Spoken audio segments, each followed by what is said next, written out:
friends, let's dive straight into it. Creative master keys, quick additions. If you guys want to go check out my full package of how to bring forth what is within you, transmuting resistance and the spirit of action, links in the description. It's pretty badass. Let's dive in right here.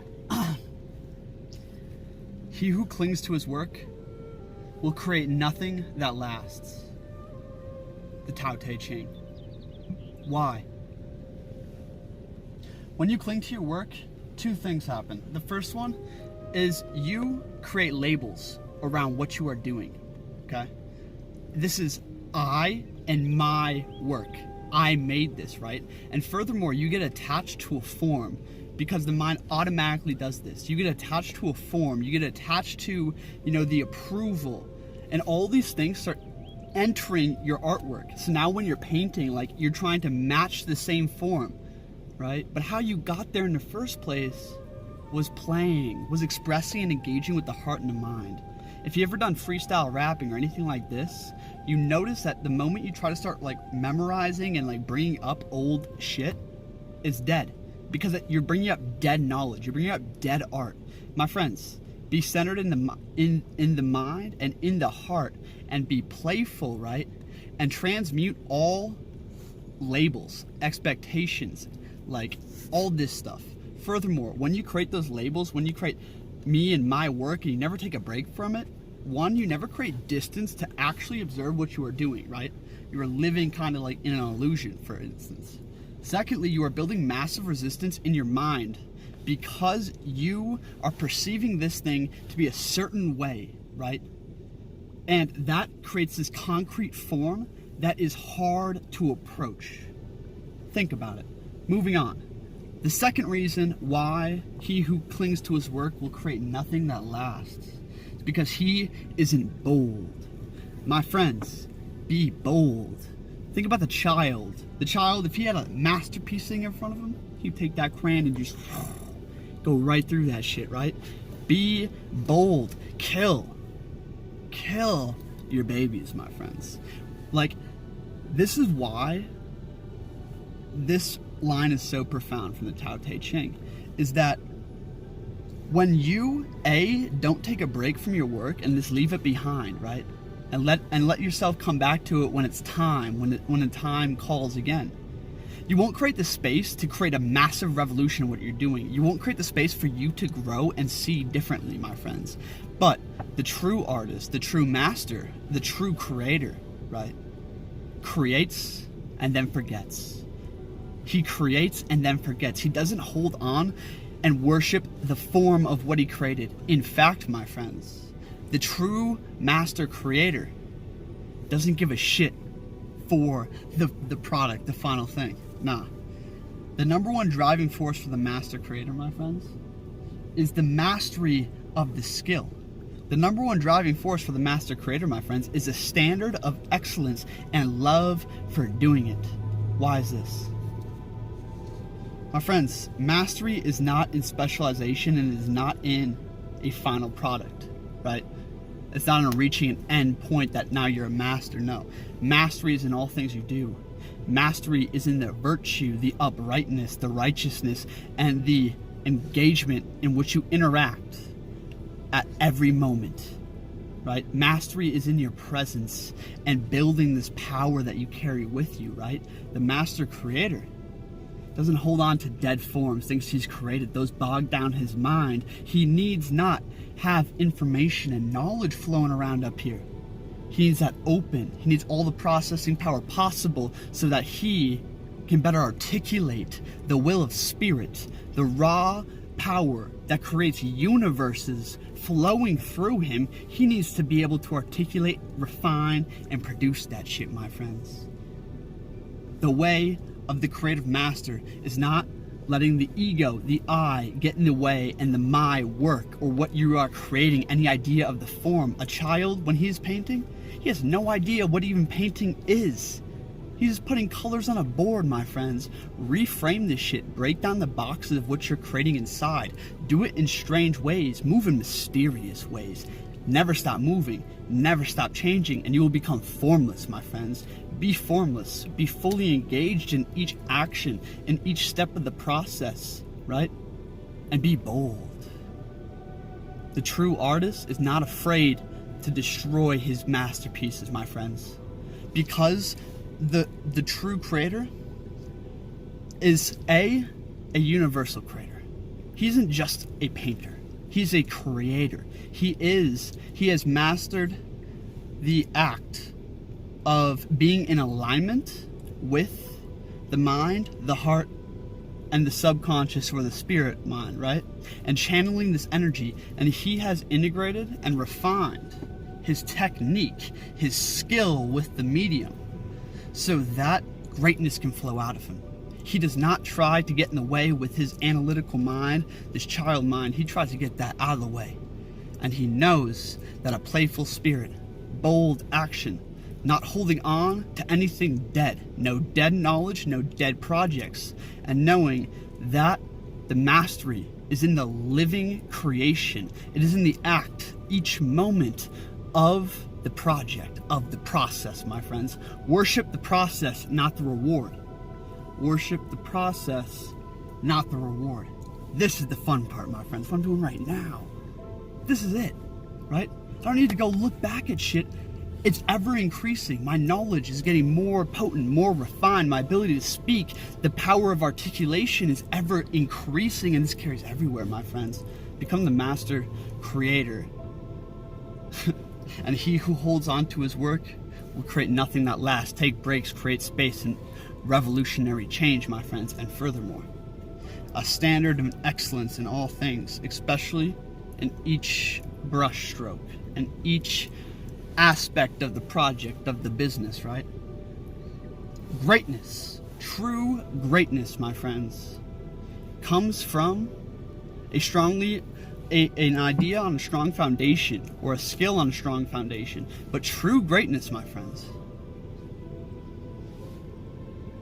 is a lot of things done well. Greatness, to be a legend, my friend, to be a master, to be a creative genius in what you are, my friends, is to bring forth what is within you, and it is a lifetime. All these little projects are but blinks in the grand scheme of greatness, my friends. And greatness is achieved by him who built his foundation on truth, who built his momentum upright, who built his momentum not holding on to dead things, but ever increasing in the living knowledge, my friends. Ever increasing in the living knowledge. He has become a master of the process of life. He's a master of life and a master creator, right? It's a lot of little things done well. How you do anything is how you'll do everything. This is a modern argument for virtue, my friends. Do it upright and do it fully. If your mind and your heart aren't engaged, it's not even worth doing. It's not going to give you anything other than this dead thing you can carry around and show someone. Or maybe someone will give you money or like whatever. My friends, build the thing that will lead you up to the pedestal of your glory, my friends. Last thing I want to say here.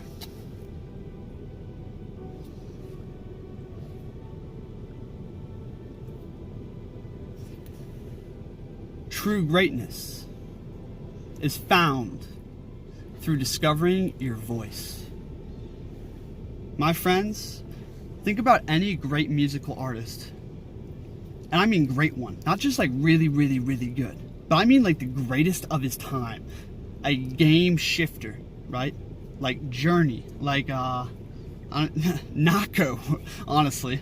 I'm not too like familiar with mainstream artists, but guys, what separates a great artist, a great creator, a great entrepreneur, a great inventor is their ability to be completely one with their truth and expressing the contents of their soul unabashed, with conviction, my friends. It is to find your voice. Your voice is your power, my friends. Your voice. And when I say your voice, I mean your authentic expression holds all the keys.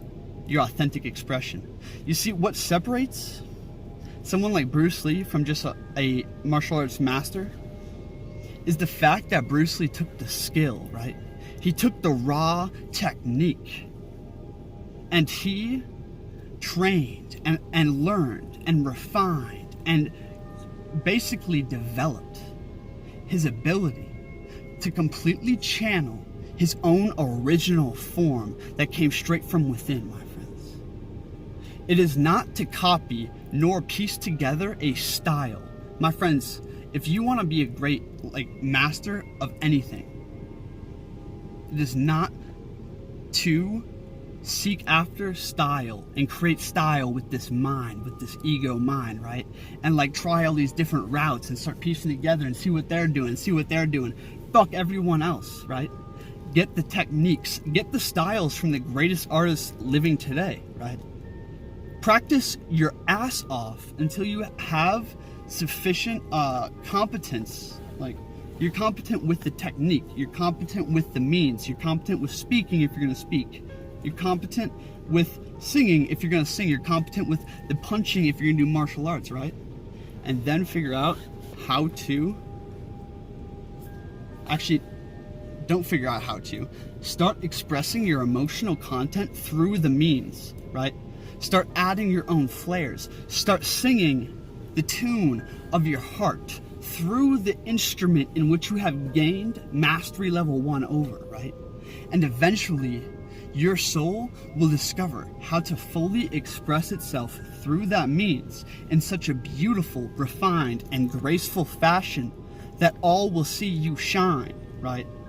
And be in awe of a completely original act being done before their eyes. My friends, very few people have ever been original, period. Originality is a very, very, very, very, very, very, very rare trait. And those who have reached the pedestal of an original creation, my friends, are remembered forever. They're legends. When someone finds their voice, a new genre is created. When someone finds their voice, a new instrument is created. When someone finds their voice, a new religion is created. When someone finds their voice, right, an entire new thing comes out of nothing. It is because their style, their character, their soul, right, brought forth what was within them, and that was beautiful. And we all have this potential, my friends. Not enough of us were told that we are masters, that we have the potential to bring forth something greater than that's ever been done. And all it takes, my friends, is a damn lifetime. But furthermore, all it takes is engagement, full engagement with your heart and your mind, breaking down dogma and transmuting every single ounce that your ego gets in the way of the raw expression of your soul. My friends, channel from above, be a pillar down to earth, be aligned in the action, upright action, like Buddha in his eightfold path to enlightenment, right? And move with the purpose, with the intention that I'm gonna master the fuck out of this skill because I love doing it, right? And for no other reason. No approval, no reward, no external thing can shake me. Because I do this for me and my intrinsic motivation and my standard of excellence is what I aim for. Because I love doing it, I love mastering things, and I love mastering the ability to master things because we're going on to Mastery Level 2. Check out my next video, Mastery Level 2, breaking down the dogma around Robert Greene's specialized mastery. Personally, that ain't the way. What is true mastery? Let's pick a different ideal. My friends, if you want to get this package, all amazing master keys, links in the description.